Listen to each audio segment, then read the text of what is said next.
always ready to defend myself, but I still do not consent. I still do not consent to these trials. These are done on fraud. For the tickets were what initiated the stop, and now you're trying to get me on a crime that hasn't even been, we haven't dealt with the initial problem. Well, one, I'm not trying to get you on anything that's not, stop, I'm not finished. Mr. Renfro, you stopped speaking and then I started speaking, and to be honest with you, it doesn't really matter. When I start speaking, everybody else stops. That's how court works.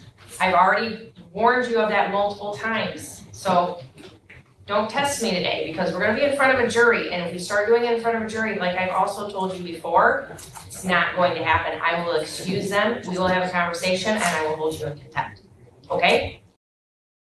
A man walks into court for his jury trial. He's representing himself, and within the first 5 minutes, the judge has to threaten him with contempt. Not because he's violent, because he won't stop talking about jurisdiction. This is Mr. Renfro, or as he calls himself, Christopher Allen Houseof, and he's about to learn that sovereign citizen arguments don't work in a Michigan courtroom. Stolpen appearing on behalf of the city of Burton. Thank you, Mr. Renfro. If you would state your name. Christopher Allen, Houseof Renfro. Thank you. Today is the date and time set for a jury trial in the misdemeanor matter in this case, and then we also have the 2 civil infractions that I plan to handle after we finish with the jury trial. I just wanted to have a short pre-trial to ensure that we are ready to proceed on that jury trial. And so, Attorney Stolpen, are you ready to proceed today with the jury trial? Yes, Your Honor. Okay. And Mr. Renfro, are you ready to proceed today on the jury trial?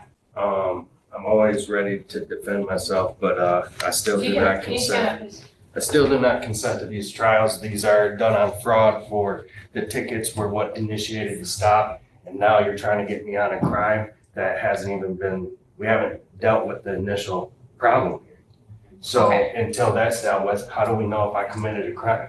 All right, well, one, I'm not trying to get you on anything that's not, stop, I'm not finished. Mr. Renfro, you stopped speaking and then I started speaking, and to be honest with you, it doesn't really matter. When I start speaking, everybody else stops. That's how court works.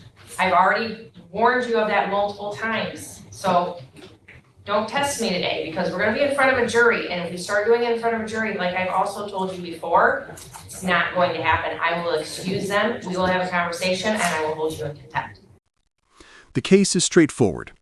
Mr. Renfro got pulled over for civil infractions, traffic tickets. During that stop, things escalated and he ended up facing a misdemeanor charge. Now it's trial day, and instead of preparing his defense, he's arguing that the entire court system has no authority over him. The judge asks if everyone's ready to proceed. The prosecutor says yes. Mr. Renfro says he's ready to defend himself, but he didn't consent to any of this. He claims the whole proceeding is based on fraud.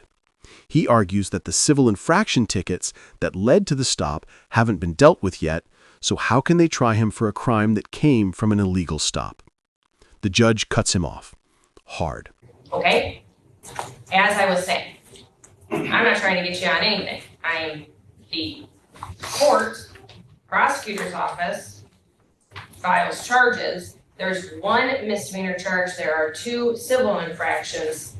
You will have the opportunity in your trial to question the officers and to have those questions answered that you have about why you were stopped and et cetera, et cetera. That's why we have the trial, and that's why we're having the trial.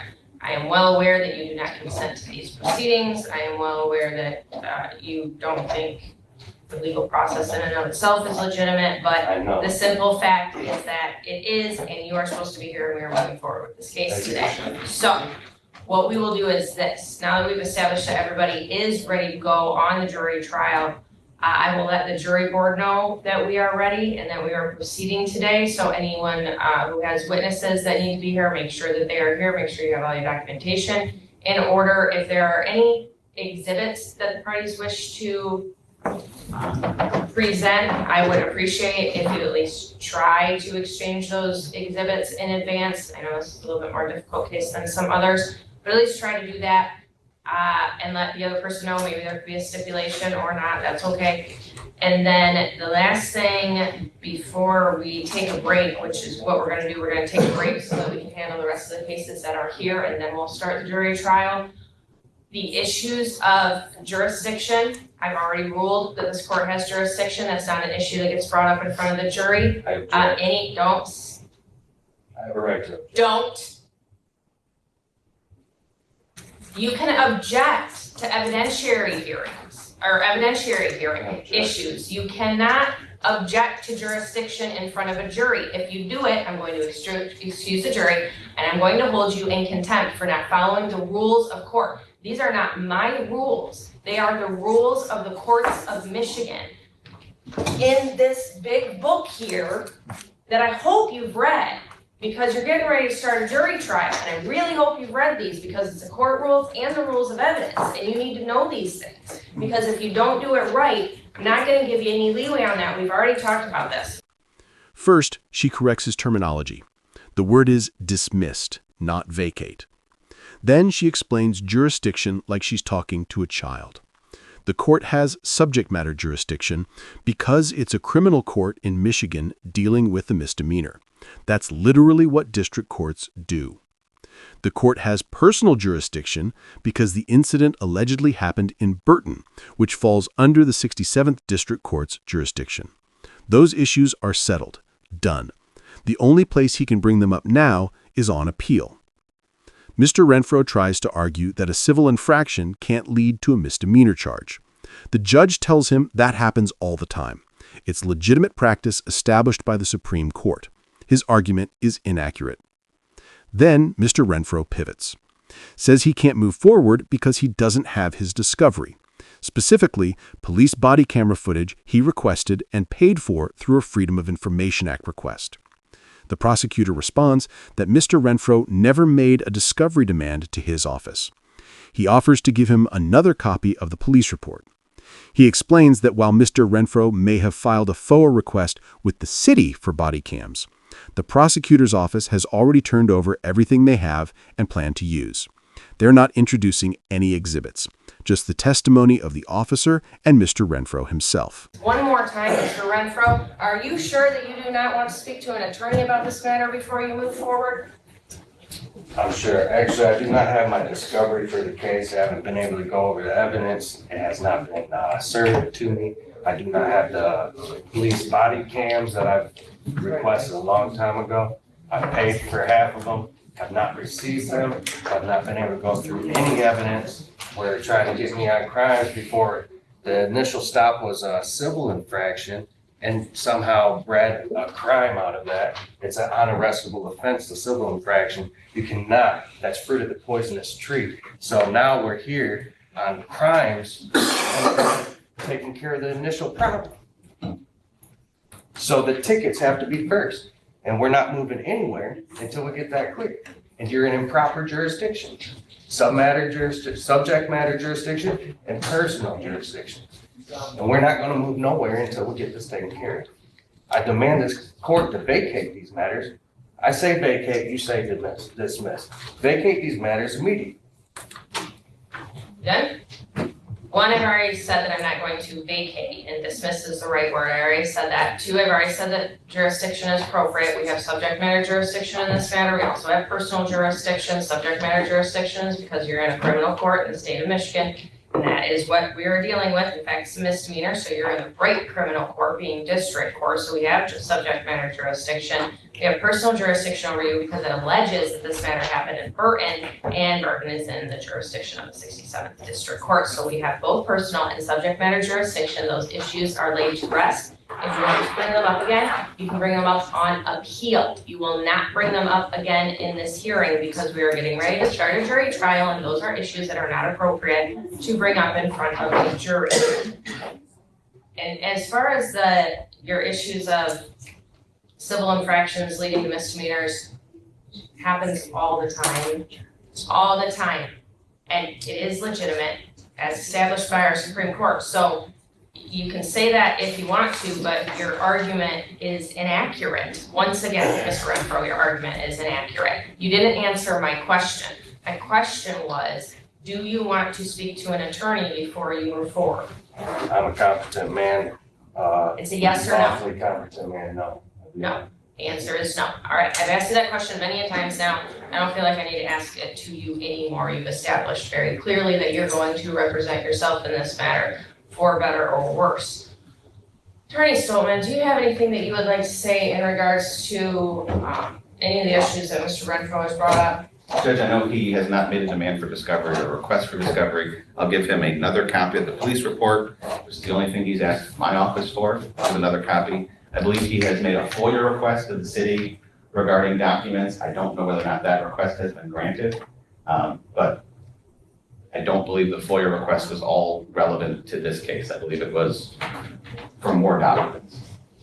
And I believe, Mr. Renfro, you've stated that on the record previously, that the body cams or whatever those were that you FOIA'd them.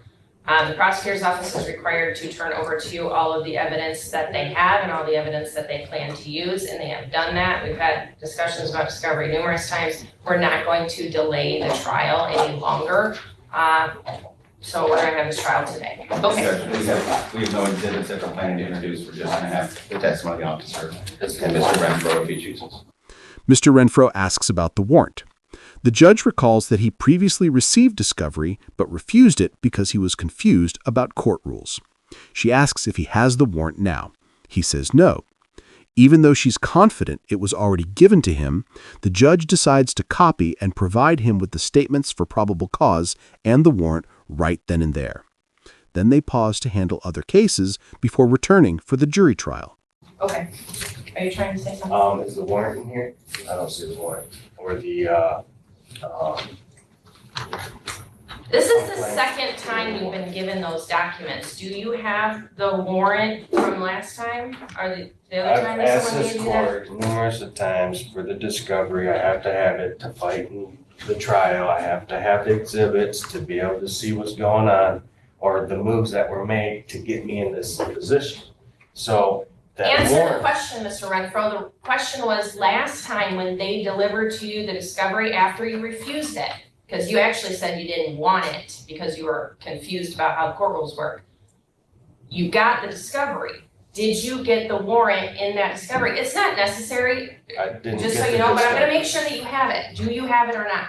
No. Okay, the answer is no. So here's what I'm going to do, unless there's an objection.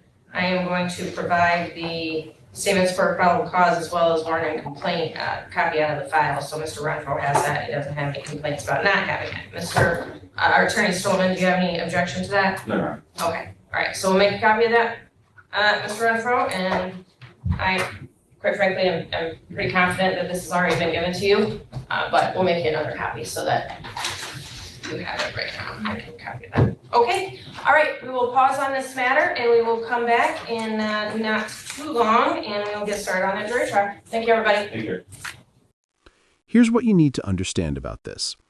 Mr. Renfro walked into that courtroom believing that if he just said the right words, used the right terminology, challenged jurisdiction the right way, the whole case would disappear. That's what sovereign citizens believe, that the legal system is a contract you can opt out of if you know the magic phrases. But that's not how it works. The judge made that brutally clear. You don't get to decide whether a court has jurisdiction over you. The court decides that. And once it's decided, it's done. You can appeal it, but you can't just keep arguing it over and over, hoping for a different answer. Mr. Renfro thought he was defending his rights. What he was actually doing was digging himself deeper.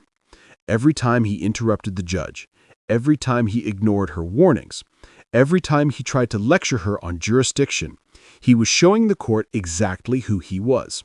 Someone who doesn't respect the process. Someone who thinks he's smarter than everyone in the room. Someone the judge is going to have zero patience for when that jury walks in. And here's the kicker. He's representing himself. No attorney. No one to tell him to stop talking. No one to explain that this strategy is going to destroy any chance he has at a fair trial. Because the moment he starts arguing jurisdiction in front of that jury, the judge is going to excuse them and hold him in contempt. She already told him that, and she meant it. Mr. Renfro walked into that courtroom believing that he was going to expose the fraud of the legal system. Instead, he just guaranteed that the jury trial is going to be a disaster. All because he couldn't accept one simple truth. The court has jurisdiction, the charges are legitimate, and no amount of sovereign citizen arguments is going to change that.